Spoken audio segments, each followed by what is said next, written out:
là? Ah, ok.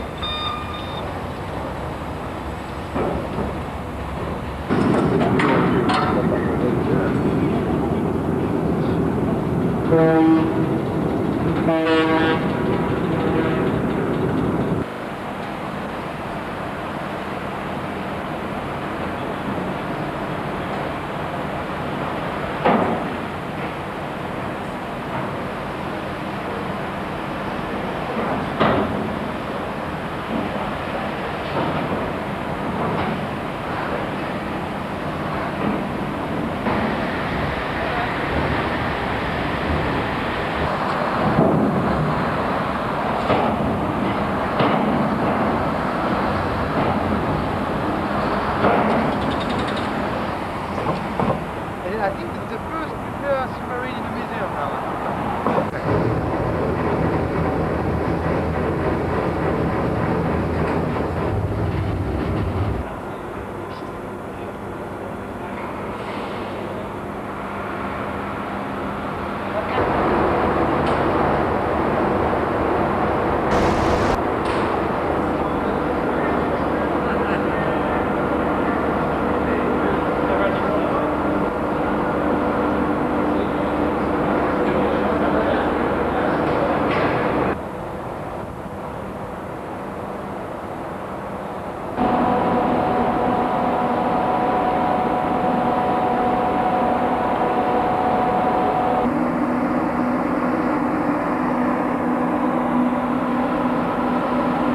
Recent safety developments in the commercial navy, certain regulations have come into force, and a lot of the older ships have, from financial considerations, the changes that you would have to make to them to comply with the new regulations become unviable.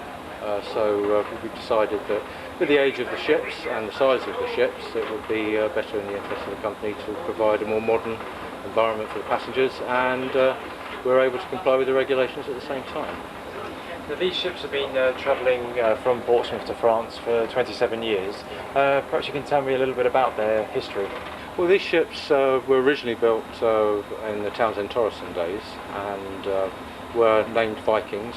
This one, the Pride of Hampshire, was the Viking Venturer, and a sister ship was the Viking Valiant, and when P&O took them over, the ships were named in line with the rest of the P&O fleet and became Prides. This one became the Pride of Hampshire originally. Pride of Cherbourg was initially the Pride of Le Havre, because both of the ships, being the jumboised versions and the super ferries of their day, traded to Le Havre, which is where we tend to put the larger ferries. And the Cherbourg maintained the smaller ships. But when the two smaller ships were sold, the other two that were identical to these ships before their jumboisation, these ships transferred to the Cherbourg route, and the Pride of Le Havre became the Pride of Cherbourg, and the two new ships, the cruise ferries, started trading on the Le Havre route under the names of the Pride of Le Havre and Pride of Portsmouth. And since then, these ships have been trading continuously to Cherbourg. They were originally built in the mid-70s, jumboised in the mid-80s, and have traded ever since then with us. Yeah, the ship was built, came into service in 1975, and I joined it in November 1975. It was quite an innovative design, 2 funnels, much bigger than any other ferry that had operated out of Southampton. It was quite an exciting time then for us, and we operated out of Southampton in about 1980. The operation moved to Portsmouth. Then in 1985, the ship was jumboised. It was still operated by Thoresen car ferries. It was jumboised in Bremerhaven in Germany. The jumboisation took about 5.5 months. It was technically a very advanced process where they cut the ship up into sections. They took the funnels off, they cut the car decks off, they lifted the whole of the accommodation off using floating cranes in 2 pieces. They put what was left, which was just the main car deck and the hull, they put it into a dry dock. They cut the bow off.